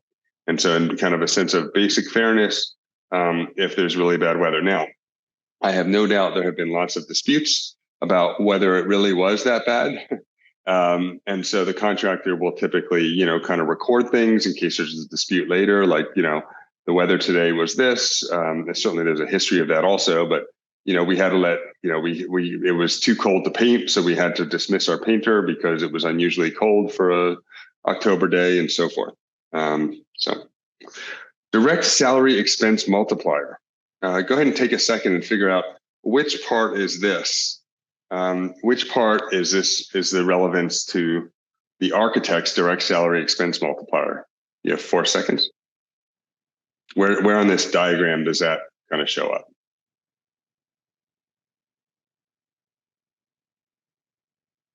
Well, I think in some ways it's probably most so. You could say NCARB wants you to make a profit, but it's probably most associated with the architect just doesn't want risk. So typically what architects, although not always, but typically the way that architects get compensated is they get compensated by the hour. And so if the employee of the architecture firm is being paid $50 an hour, and there's a direct direct salary expense multiplier of 3, then the owner will be charged $150 per hour for that architect or that whatever project manager or construction administrator, whatever, for that person's time. And that extra money accounts for overhead and fringe and profit and so forth. the difference between what the architect is paid and what the architect bills out at. But it's really a safe way to make sure the architect doesn't lose money, because if the project turns out to be more involved and require more design hours than the architect had planned, then the architect is covered, because if it takes twice as many hours, you just charge twice as much money. And if it's half as many hours, it's half as much money. Now, the owner, of course, wants a fixed low price, but frankly, the cost of the architect is quite low. It's most likely the owner is going to pay more for the air conditioning system of the building than the owner will pay for all of the design fees, inclusive of, structural engineer and so forth. So it's a way for the architect to avoid risk. Now, literally every single expert I've ever read, including 2 people in the last month, say that is a horrible way for architects to charge. If we want to really make money, we should be charging by the project. So instead of saying, we'll charge you $150 an hour, we can say, we will charge you $740,000 for the entire project, and then try to calculate appropriately how many hours we're going to spend. But that is the way to be able to charge, because if every other architect in town is charging $150, we really can't go beyond $150. But if we're a good architect and we're really good at designing donut shops, and you're going to be able to reuse us, again and again, by paying us, but you're going to be able to do, you as the Krispy Kreme are going to be able to do it once with us, and then you're going to, maybe it's not that big a deal to pay us $740,000 because you've already negotiated that you're going to be able to use our drawings, paid us to use our drawings again and again and again. So who cares if it's a little bit more money if it's a better design? So so the direct salary expense multiplier is probably not the best way to go for, say, every expert. And me, myself, my last few projects, when I was doing acoustical consulting on my own, I changed from the hourly model to the project model, and I was able to charge way more. And I was, most importantly to me, I didn't have to keep track of everyone's hours. You still should, of course, so that you can do kind of a post-mortem and figure out if you're overcharging or undercharging. But I just love the fact that it was just like, this is what it is for the project. I'm going to do a great job, and pay it or don't pay it. It was really kind of liberating for me personally. All right, path of communication between architect and contractor. So if there's a mechanical engineer down here who's laying out the ducts, and there's that's under the architect, and there is a sheet metal fabricator who's making the ducts. And the fabricator who's making the ducts has a question for the mechanical engineer. It is not a question that a fabricator asks the mechanical engineer directly. We need to keep everyone in the loop, and all the communications between this side, the left of that line, and the right of that line need to happen right from the architect and the contractor to one another. So the fabricator asks the question, passes the question up to the contractor. That way the contractor is aware of it. The contractor then passes the question on to the architect. The architect then passes the question to the mechanical engineer, who answers a question about the duct, and then it goes backward in reverse. The mechanical engineer tells the architect tells the contractor tells the fabricator. And this is the way that it needs to be, because we can't have situations where the mechanical engineer is making it more expensive for the contractor without the contractor knowing, or the mechanical engineer is explaining to the fabricator that the ducts are going to be attached in a certain way that's actually going to interfere with the pipes for wastewater that are above the ducts. The contractor understands the wastewater pipes, the architect does. The mechanical engineer, if he's not also the mechanical, electrical, and plumbing engineer, if he's just doing the HVAC system, might not realize that there are pipes above that, and may specify a type of mounting for or support for the ducts that is inappropriate, given that there are pipes above them.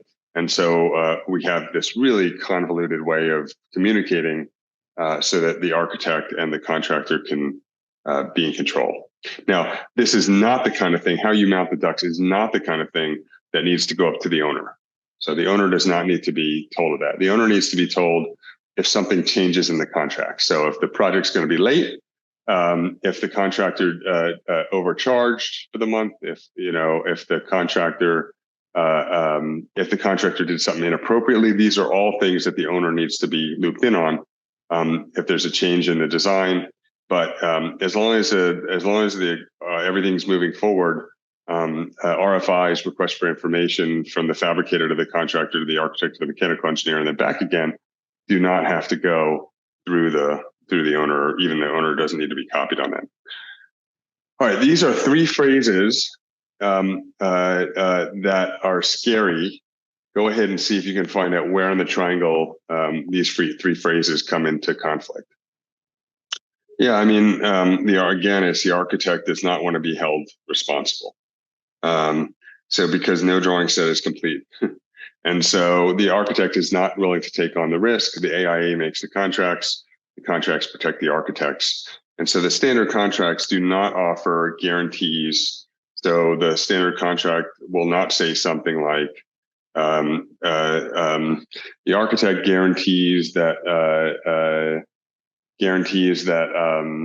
the building will meet Passive House certification. Because your insurance will not probably cover it if that's in the contract, because that's not what your insurance is based on. Your insurance is based on the standard of care, where the architect is going to do as good a job, no worse a job than the average architect practicing at that time in that location. And so if you're promising to, the architect guarantees that the building will have no more than X EUI in terms of energy use intensity, how many kilobTUs per square foot of the building, that's not gonna fly. So you can't guarantee. Now the owners, shady but sophisticated owners, want to reduce their risk, and so they will sneak statements of guaranteeing something or indemnifying themselves or holding themselves harmless into the contracts. And so you as the architect need to take the time to run the contracts by your, 50% of jobs don't even have a contract. This is how golden retriever we are. We're like, oh, we'll just do it.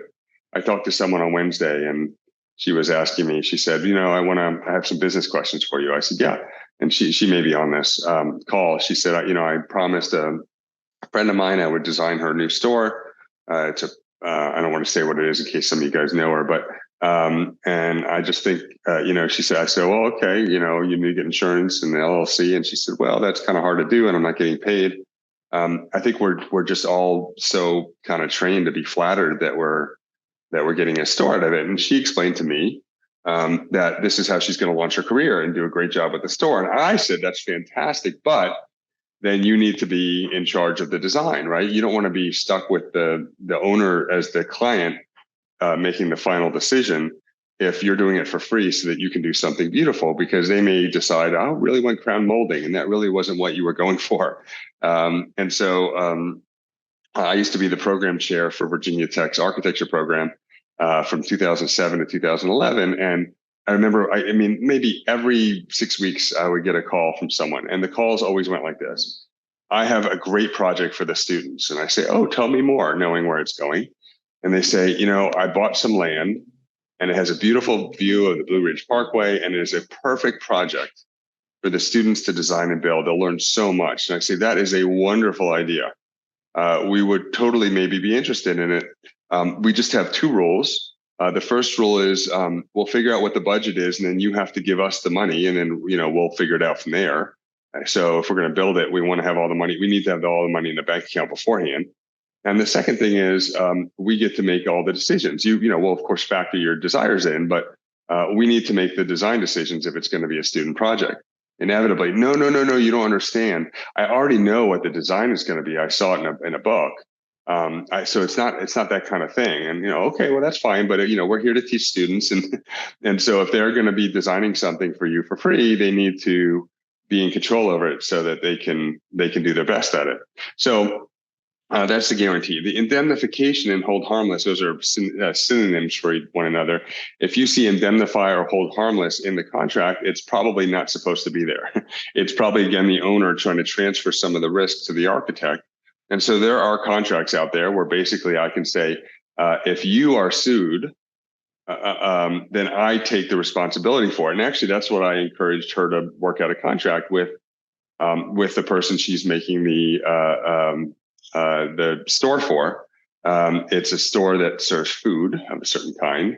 And I said, what happens if the oven explodes and you put the oven there and it shouldn't have been there? What happens if the oven blocks the sprinkler system where you put, because you put a piece of equipment that blocks a sprinkler system? I said, if you get sued and you didn't get paid, that's not really fair. She said, oh no, if I didn't get paid, I shouldn't be sued. It doesn't work like that though. As a professional, even if you're working for free, you are often, though not always, on the hook. And frankly, anyone can bring you into court for anything, and the court fees themselves can be quite high. And so the idea is that if, I encourage her to, write an email to the person who she's working for free and say, okay, I'm happy to work for free, but you need to take on any of the risk that I get if something happens. Because what if there's a field trip of kids that are in this particular store and the beam collapses above and 8 kids get hurt and 4 die? Is it her who's surely she'll be carried hauled into court, but you need your court expenses and any damages to be covered by her because you're doing work for free. You can't you can't take on that kind of risk. So but the owners will try to have the architect indemnify the owner in the contract. That's a much more common situation. And again, the architects, because we're golden retrievers, even though we don't want risk, we really hate contracts and dealing with them.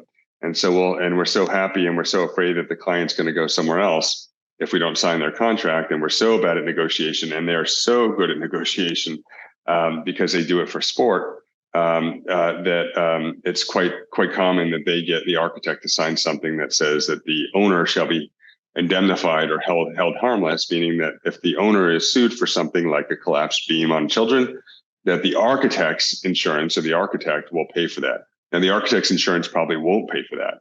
And that's one way that architects can negotiate their way out of that kind of thing and say, I can't even sign this because there won't be enough money to pay for the collapsed beam issue because I don't have that kind of money and my insurance won't cover it anyway. So this is a silly, silly thing. I'm not, we have to take this out because it doesn't even make sense. I can't cover you. All right, retainage.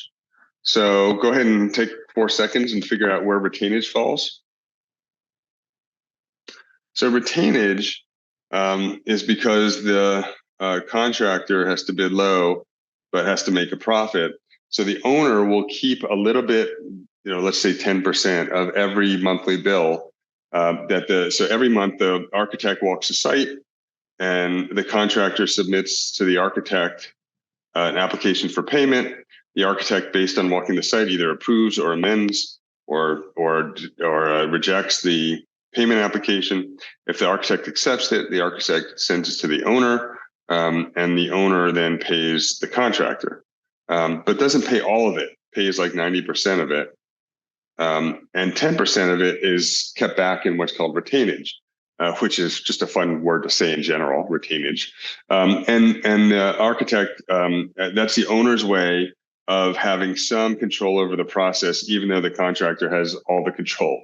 So it's quite likely that most of the contractor's profit that he's planning on cashing in on is tied up in retainage. So that's a way for the owner to keep some of the leverage that the owner once had over the contractor, because the owner wants to be in control, even though the owner has very little leverage. That's one of the ways the owner gets leverage. And then at substantial completion, when the building is fit for its intended use, then the owner pays the contractor the remaining, let's say 10%. It depends on the contract, but let's say 10%. Minus 2 times the cost of the items on the punch list, just to keep the contractor honest about finishing the job of the little kind of cosmetic things that need to be done in the shelving or the cabinetry or the paint or the landscaping. A change order, as you guys almost surely know, is one of the ways the contractor tries to make a profit with a low bid, and one of the ways the owner does not get a fixed price. Because the architect's drawing set is not complete. And so the contractor will say, well, you didn't tell me I have to do this. And then these two fight it out. And so eventually, hopefully they will come to a resolution that may or may not involve a change order. The change order is a change in the budget or the scope or the or the timeline of a project. And for a change order to go through, it has to be signed by the contractor and the owner and the architect. Why does it have to be signed by the architect? Because the change order might eliminate 3 beams in the ceiling. The architect has to be able to say, no, we can't eliminate those 3 beams because my structural engineer said that we can't do that. So the architect has to be in on it as well. All right, go ahead and take 4 seconds to figure out how these factor in. I think these 3 things are the things that the amber triangle of contradiction was actually made for, because the owner, above all, wants a fixed price. However, the drawings are incomplete, and the buildings are complex, and some things are unknowable or unknown. They're known unknowns. They're known unknowns. And by known unknowns, I mean you may know that they're the most common example that people will talk about is contaminated soil, right? So let's say you suspect or you even know that there is contaminated soil on the site, but you don't know how much of it is. So you know there's contaminated soil, but you don't know how much it is because you haven't started digging yet. And until you dig, you really don't know how deep that contaminated soil goes. You have soil borings, but those are kind of pixelated. They're every 70 feet, and so you don't know what's between them. And so so you don't know how, the soil has to be treated to clean it, but you don't know how much of it has to be. Well, if the owner says to the contractor or the bidder at that point, okay, you're going to build this building, I want a fixed price, but of course, once we start digging, you may find a lot of contaminated soil. Just charge me for it later as you come across it. The contractor is going to be like, sweet, now I can make a profit. But the owner will not get a fixed low price because the contractor has a lot of incentives at that point to overcharge the owner for cleaning the soil. So one of the ways that we'll deal with this is what's called a unit price. This is for the known unknown. So the owner this way is going to get the advantage of the leverage that he holds when he's putting it out for bid and there's competitive bidding. And so all the bidders are bidding on the contaminated soil. How do they do that? Well, they do that with a unit price. So per cubic yard of contaminated soil, we will charge X dollars to clean that soil. That way, when there's competitive bidding and the competitive tension of bidding and the low price that comes from it and the fixed price that comes from it, the bidder is locked into a price beforehand. And then if there's 300 cubic yards of contaminated soil, everyone then can just do the calculation to figure out what it's going to cost. It's not going to be a fight between the owner and the contractor. That's the other reason the owner wants a fixed price, besides the fact that they don't want to pay more and that they may not be able to get more money for the project. They just don't want to fight about every single thing. They want to know beforehand. So that's one of the known unknowns. The other known unknown is an alternate. So an alternate is what happens if the owner is just not sure that they want a second drive-through lane. Maybe they don't know yet because they haven't finished doing the demographic study, or maybe they just want to see how much a second drive-through lane for their donut shop is going to cost before they decide whether they want a second drive-through lane. And so the architect will make an alternate. The architect will make these alternate drawings that include a second drive-through lane, and the contractors, when they're bidders, will bid on a base price plus the alternate of having a second drive-through lane. So in that sense, it is a known unknown. We're not sure whether we want a second drive-through lane, but we want to know now how much it's going to cost. A, so we can maybe make a decision as to whether or not we want a second drive-through lane, but more importantly, B, so that the contractor is locked in on that price that she gave and not going to kind of say, oh, you want a second drive-through lane, that'll be, $600,000 more. And it's like, what? No, that should be like 75,000 more. And then they have to fight about it. So that is another known unknown. And the third type of known unknown has to do with the fact that sometimes the people who occupy a room are not the owners of the building, right? So it could be that you're designing a mixed-use building that's going to be rented out to people. There's going to be offices, there's going to be residences, there's going to be retail, and the people who are occupying the building might care about what kind of cooktop they have. in the residences, and they might care about what kind of lighting they have in the retail, and they might care about what kind of equipment they have in the offices.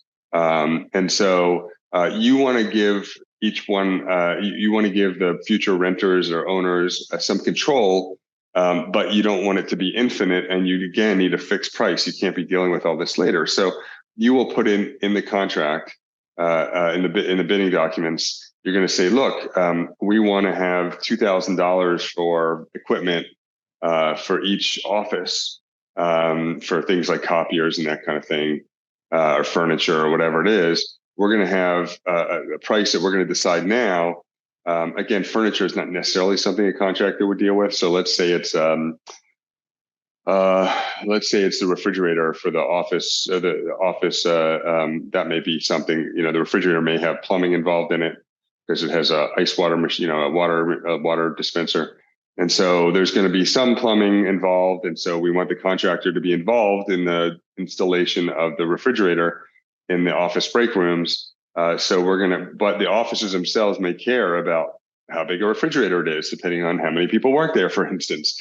So we're going to give the occupants of the offices $2,000 allowance for a refrigerator, and they can get a $5,000 refrigerator, but they're going to have to pay the difference. But if they get it, but we're going to have the contractor in the bidding process give us a fixed price, so that later the contractor doesn't say, wait, what? No, we didn't know we were going to have to coordinate the installation of the plumbing for the refrigerator water dispenser. You need to pay us through the nose for that. So this is another known unknown, that the occupants themselves have taste and needs that are unknowable beforehand, but may be relevant later. So these three ways seem completely and there's all kinds of content in play on the exam about these. And it seems kind of magical, like a unit price, an alternate, an allowance. Like, what is that? Those are all ways to get a fixed price for the owner when we have a known unknown. All right, construction change directive. Go ahead and see if you can figure where this lies. This lies in kind of the expediency. There's this expediency, basic fairness, and clear division of responsibilities that we want in these contracts and in these agreements and in the processes that we've set out. And so the construction change directive is something that I think is kind of fascinating to the architect. It probably holds a bigger place in our imagination than it holds in projects. You can put in the chat if you've ever had to issue a construction change directive, but basically, if the example we gave before for this is the owner says you should put the 6 downspouts down in.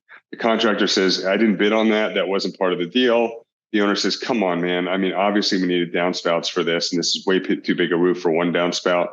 And the contractor says, dude, you're out of luck. It's going to cost you $50,000. And the owner says, that's absolutely ridiculous. I'm not paying a dime. And it's holding up the whole project. The architect can, in theory, but often doesn't, but again, you guys can tell me if you've ever done it, can order the contractor with a construction change directive to continue putting the downspouts. They have to be in anyway, no matter what. And then the owner and the contractor can fight over it later. And of course, by then the owner has way more leverage because it's already in, right? So the contractors don't like construction change directives coming from the architect, but again, they're fairly rare. Addenda is plural, addendum is singular. Go ahead and see if you can figure out where that sits. So the bidding process actually takes a while.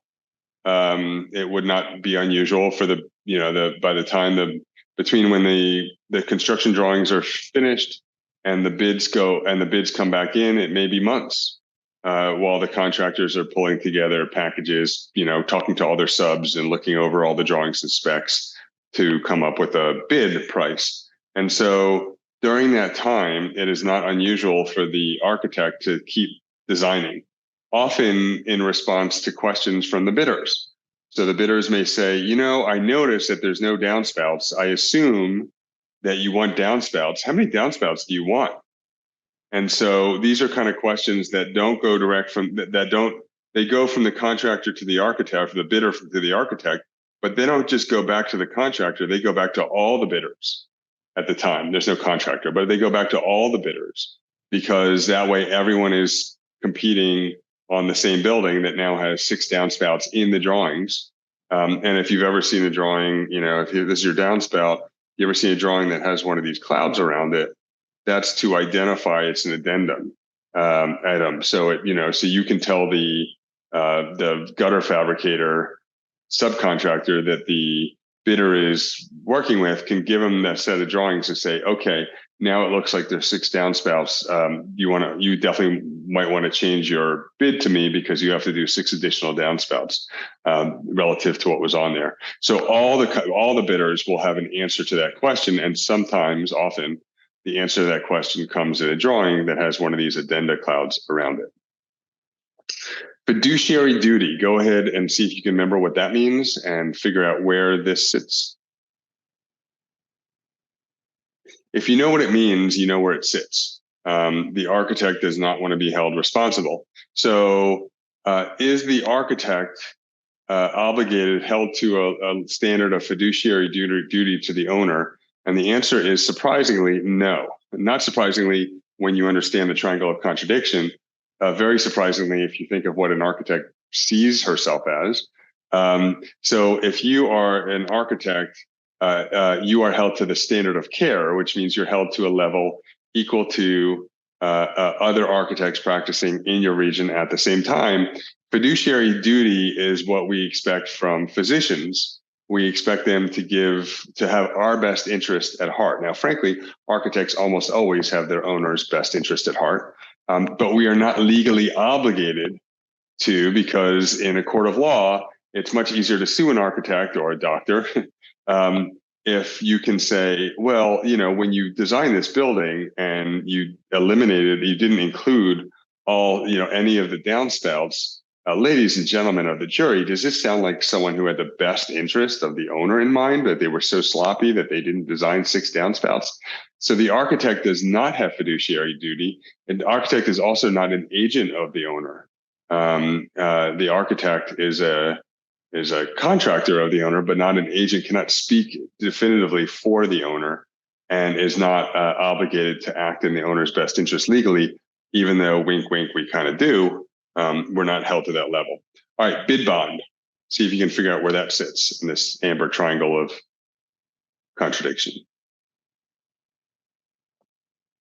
All right, so the owner, with the help of the architect, puts together a bid package and puts it out for bid for the bidders. And the bidders come back, and one of the bidders bids 1.9 million. One of them is 2.0, and one of them is 2.3. Right. So the contract is often, though not always, awarded to the lowest bidder at 1.9 million. And especially in public projects, it's not unusual for the owner to require what's called a bid bond. And a bid bond is essentially an insurance policy that the bidder, before the contractor, takes out. And that insurance policy, which is issued by an entity called a surety, SURETY. The surety then allows the bid bond. Surety issues a bid bond. So basically, is saying we, the essentially insurance company, are going to back up this bidder, and if this bidder bids it for 1.9 million, and then realizes later, oh my gosh, I completely didn't notice. That the building has 2 levels of parking garage underneath it. I thought it was just 1 level. There is no way I can build this for 1.9 million. I'm leaving the project altogether. The bid bond will pay the difference between the bid that's taken and the next highest bid, this $100,000 in this case. And so that way the owner, so when this bidder, disappears and moves on to the Bahamas, because they want to leave town because they realize they're not going to make money on this, then this next one, the next highest expensive one, is typically hired, and the bid bond will pay the difference between them. So it'll pay $100,000. That way, once the bids come in, the owner knows that she's going to get the project for 1.9 million, regardless, even if the 1.9 million person walks. So that's one type of surety is called a bid bond. Another type of surety is called a performance bond. And that's for after the bidder becomes a contractor.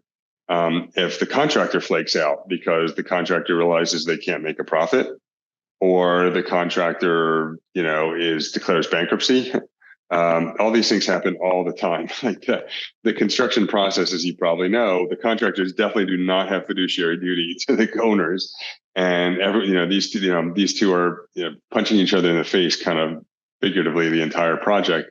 The contractor and the owner are punching each other in the face while they're working together. On the one hand, they're fighting each other on the other. And if the contractor walks off the project and does not finish it, the performance bond will pay for any overages that occur when hiring another contractor to finish the job. So again, if the original contractor promised to do the project for $1 million, then it winds up, then walks off the job halfway through, and it winds up costing $1.4 million. That difference, that $400,000, is going to be covered by the performance bond. The owner will still have to pay $1 million in total, but everything over that will be covered by the performance bond, which is an insurance policy, a surety, which is picked up by the bidder, the contractor, before they become the contractor, as part of the bidding process. So the contractor, the bidder is if the bidder wins the job, then the bidder has to pay for the performance bond. All right. If there's a late bid, or a responsive or unresponsive bid, or a responsible or irresponsible bidder, where does that fit into the amber triangle of uncertainty? So the owner wants a fixed low price, and this really only happens properly if you have a even playing field and everyone's really competing on the same thing. And so if a bid comes in late after other bids are open, that late bid can know what the other bids were and kind of Price is Right style bid $1 less. Although Price is Right, I guess, was $1 over, I think is what they used to do. But we don't want a situation where they bid $1 less. The whole point is that the bidders don't know what the other people are bidding. So a late bid is not acceptable no matter what, even though they will have my dog ate my homework. We have to have a very draconian kind of method if we want a fixed low price. Likewise, if we have an unresponsive bid, that means the bid, there's something about the bid that it did not meet the requirement. So maybe they were late, or maybe they didn't get the surety, they didn't get the performance bond or the bid bond that was required. Not all projects require a performance bond or bid bond, but many public ones do. So maybe they came to the bid, but they didn't have a performance bond. Well, that is not a responsive bid. So the owner has the opportunity, the option, but not the obligation to reject the bid as unresponsive. And then likewise, maybe it's not a responsible bidder. And a responsible bidder is someone that the owner and the architect feel can finish the job. So if you have a guy who's only built decks in his life and he bids on building a hospital, there are a lot of reasons to think that that person is not going to be able to finish the hospital and do an appropriate job and do it do it in an appropriate amount of time. So that is a not responsible bidder. So these are all ways that the owner wants a fixed price, is the late bid, but also, and the responsive bid, but also wants a building of at least some minimal quality. Now, this kind of design, this is all based on design bid build, and as you might imagine, design bid build is pretty good for getting a low fixed price. Because of the bidding process and the competitive tension that's inherent in a bidding process. It is not great at super high quality because of this issue. And it is not great at being quick because the bidding process itself takes quite a long time. But it is really, really good at a low fixed price. So everything that I'm kind of talking about here is based on your vanilla design bid build, which accounts for most, but by no means all. I think it's 60% at latest count. Of projects or design bid build projects, but there are other flavors we'll talk about in a bit. Kind of coming down to the end here, substantial completion we talked about. That is when the project is fit for its intended use And so this way the contractor can get paid, his retainage can be released. And then the owner, that's when at substantial completion, that's when the change of work period, correction of work period and warranty clock start. The owner's subcontractors. Now, again, this is kind of about a clear division of responsibilities. If the owner, as the donut shop, has their own subcontractors that they hire that go around the country installing donut fryers, because the local contractors are unlikely to know what needs to be done to properly install a donut fryer. So the owner may have their own set of subcontractors that the owner hires directly, not as a subcontractor under the contractor, but as another contractor under the owner. And if the owner is hiring her own contractors, then the contractor is responsible for coordinating that person to tell, letting them know, okay, it's time for you to come in and install your fryers. Let us know where you need a grease trap. Let us know where you need a power hookup. Let us know where you need a plumbing hookup, and so forth. Let us know where, if there are any kind of things that we need to do to the wall to make sure that you can mount your donut fryer to the wall, in terms of putting extra studs in or whatever. And so the contractor will need to work with the general contractor, the GC, will need to work with the owner's subcontractor and need to coordinate. But the contractor is not responsible, because of out of basic fairness, is not responsible for the owner's subcontractor. So if the owner's subcontractor is not responding quickly to this general contractor, it can't be on the general contractor to still be on time with the project. If they said, okay, we need you to tell us what you need for the wall behind the donut fryer so that we can mount it properly, and they don't get back to them for 6 weeks, and then later they have to rip out a wall and change some things, that's on the owner has to pay for that extra cost, because it's not fair. The owner has to pay for the cost of any delays or any extra, expenses associated with their own subcontractor, because the contractor is only responsible for what's within the four corners of the contract itself. All right. And then finally, these are all the other flavors, and we're not going to get into them. Each one could be its own 2-part, 40 minutes of competence.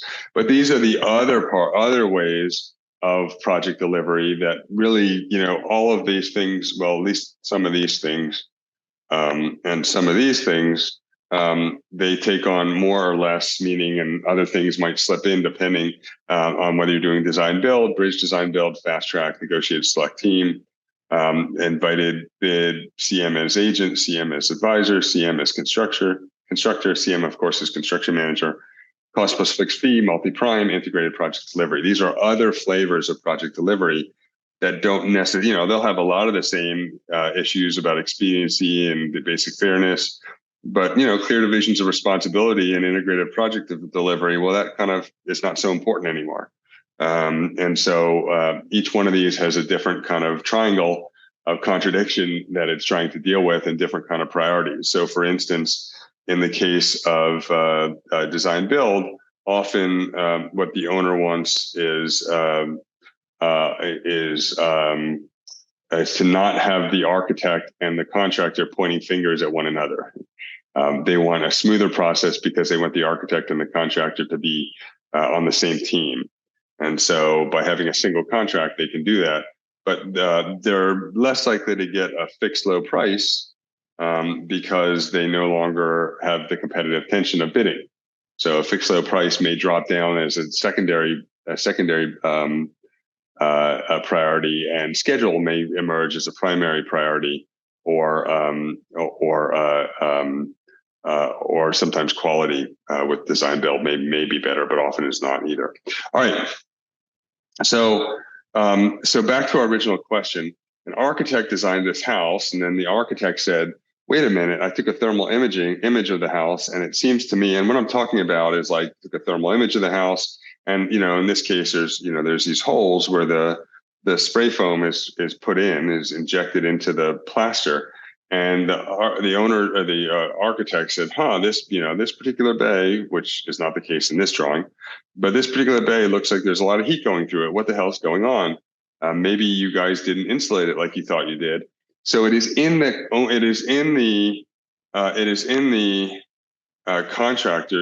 the owner's best interest that if the architect sees a problem, that the architect, in fact, call the contractor out on it. And it is in the interest of basic fairness that if there wasn't a problem, but the architect thought there was a problem, but there turned out not to be a problem, it shouldn't be on the contractor to pay for fixing that problem, paying for the plaster to come back and seal up the wall again. And it shouldn't be on the architect because the owner wants the architect to look after the quality of it. And the architect doesn't want to be responsible because then there would be a perverse incentive for the architect not to call it out and be like, well, I don't want to pay for it if I'm wrong. So in that case, and in the case of really anything that shouldn't be the architect's fault or shouldn't be the contractor's fault, but it's just kind of a cost of doing business, the cost of that will almost always fall to the owner. All right, guys. Good night. Get licensed.